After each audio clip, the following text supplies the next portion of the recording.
ಹುಡುಗಿ ನೋಡ್ಕೊಂಡು ಹೋಗಿ ಆಗಲೇ 2 ದಿನ ಆಗಿ ಹೋಯಿತು. ಏನಂದ್ರು ನಿಮ್ಮಮ್ಮ? ಒಪ್ಪಿಗೆ ಆಗಿದ್ದಾಳಂತ ನನ್ನ ಮಗಳು? ಹಾಂ, ನಮ್ಮನೇಲಿ ಎಲ್ರಿಗೂ ಒಪ್ಪಿಗೆ ಆಗಿದ್ದಾಳೆ,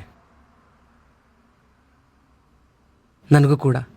ನೀನೇನು ಕೆಲಸ ಮಾಡ್ತಿರೋದಂದೆ? ಬ್ಯಾಂಕಲ್ಲಿ ಕೆಲಸ ಮಾಡ್ತಿರೋದು ಅಂತ ಹೇಳಿದ್ನಲ್ಲ. ಗೌರ್ಮೆಂಟ್ ಬ್ಯಾಂಕ್ ಅದು? ಇಲ್ಲ, ಪ್ರೈವೇಟು. ಆದರೆ ಸಂಬಳ ಚೆನ್ನಾಗಿದೆ, 40,000 ಕೊಡ್ತಾರೆ ತಿಂಗಳಿಗೆ. 40,000 ಕೊಡ್ತಾರೆ ನಿಜ. ಆದರೂ ನನ್ನ ಕೆಲಸ ಪರ್ಮನೆಂಟ್ ಅಲ್ಲ ಅಂದಂಗೆ ಆಯಿತು. ಒಂದು ವೇಳೆ ನಾಳೆ ನೀ ಸತ್ತು ಹೋದರೆ ನಿನ್ನ ಕೆಲಸದಿಂದ ನನ್ನ ಮಗಳಿಗೆ ಏನು ಸೆಕ್ಯೂರಿಟಿ ಸಿಗುತ್ತೆ? ಆವಾಗ ಅವಳ ಗತಿ ಏನು?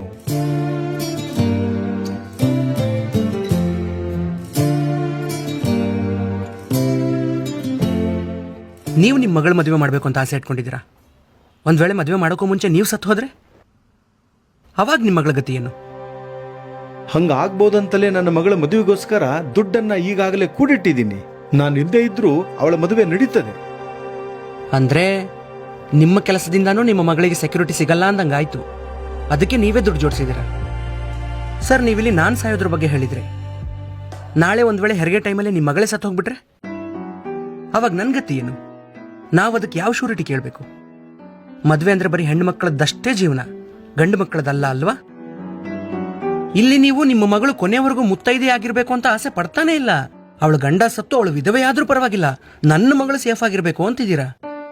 ಅದಕ್ಕೋಸ್ಕರನೇ ಹುಡುಗನ ಹತ್ರ ಇರೋ ಕೆಲಸ, ಬಂಗಾರ, ದುಡ್ಡು, ಆಸ್ತಿ ಇದೆಲ್ಲದ್ರ ಬಗ್ಗೆನೂ ವಿಚಾರಿಸ್ತೀರಾ. ಅದೇ ಅವನ ಗುಣ ಹೆಂಗಿದೆ, ಅವನ ಮನಸ್ಸು ಹೆಂಗಿದೆ ಅಂತ ನೋಡೋದೇ ಇಲ್ಲ.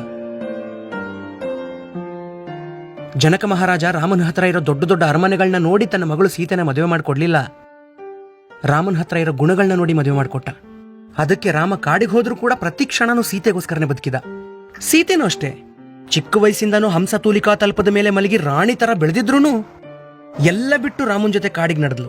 ಕಾರಣ ಅವರಿಬ್ಬರ ಮಧ್ಯೆ ಇದ್ದ ನಿರ್ಮಲವಾದ ಪ್ರೇಮ. ಮದ್ವೆ ಆಗೋ ಹುಡುಗ ಹುಡುಗಿ ಮಧ್ಯೆ ಆ ಪ್ರೀತಿ ಇರಬೇಕು ಅಂತ ಆಸೆ ಪಡೋನು ನಾನು, ಈ ಶೂರಿಟಿ ಸೆಕ್ಯೂರಿಟಿಗಳಲ್ಲ. ಬರ್ತೀನಿ ಸರ್. ಸಾರಿ ಕಣಪ್ಪ ಸುಬ್ಬು, ಬೇಜಾರು ಮಾಡ್ಕೋಬೇಡ. ಸರ್, ಒಂದು ಹೆಣ್ಣಿನ ತಂದೆಯಾಗಿ ನೀವು ನಿಮ್ಮ ಮಗಳ ಭವಿಷ್ಯದ ದೃಷ್ಟಿಯಿಂದ ಆ ರೀತಿ ಯೋಚನೆ ಮಾಡಿದ್ದು ತಪ್ಪಲ್ಲ. ಆದರೆ ನಿಮ್ಮ ಆ ಮಾತಿಂದ ಇನ್ನೊಬ್ಬರ ಮನಸ್ಸಿಗೆ ಎಷ್ಟು ನೋವಾಗುತ್ತೆ ಅಂತ ಯೋಚನೆ ಮಾಡದೆ ಮಾತಾಡಿದ್ದು ತಪ್ಪು. ನಮ್ಮಮ್ಮ ಇಲ್ಲಿ ಇದ್ದಿದ್ರೆ ಹತ್ತು ಬಿಡ್ತಾ ಇದ್ರು. ಅದೇ ಗೊತ್ತಾಗ್ಲಿಲ್ಲ. ಮನ್ಸಿ ತಗೋಬೇಡ, ಈ ಭಾನುವಾರ ಬರ್ತೀವಿ ಮಾತುಕತೆಗೆ. ಬನ್ನಿ, ಪರವಾಗಿಲ್ಲ. ಆದರೆ ಬರುವಾಗ ಒಂದನ್ನ ನೆನ್ಪಿಡ್ಕೊಂಡು ಬನ್ನಿ. ನಾನು ನೀವು ಕೇಳೋ ಯಾವುದಕ್ಕೆ ಬೇಕಾದ್ರೂ ಶೂರಿಟಿ ಕೊಡ್ಬೋದು, ಆದರೆ 100 ವರ್ಷ ದೀರ್ಘಾಯುವಾಗಿ ಬದುಕ್ತೀನಿ ಅನ್ನೋದಕ್ಕೆ ಮಾತ್ರ ಶೂರಿಟಿ ಕೊಡಕ್ಕಾಗಲ್ಲ. ಬರ್ತೀನಿ.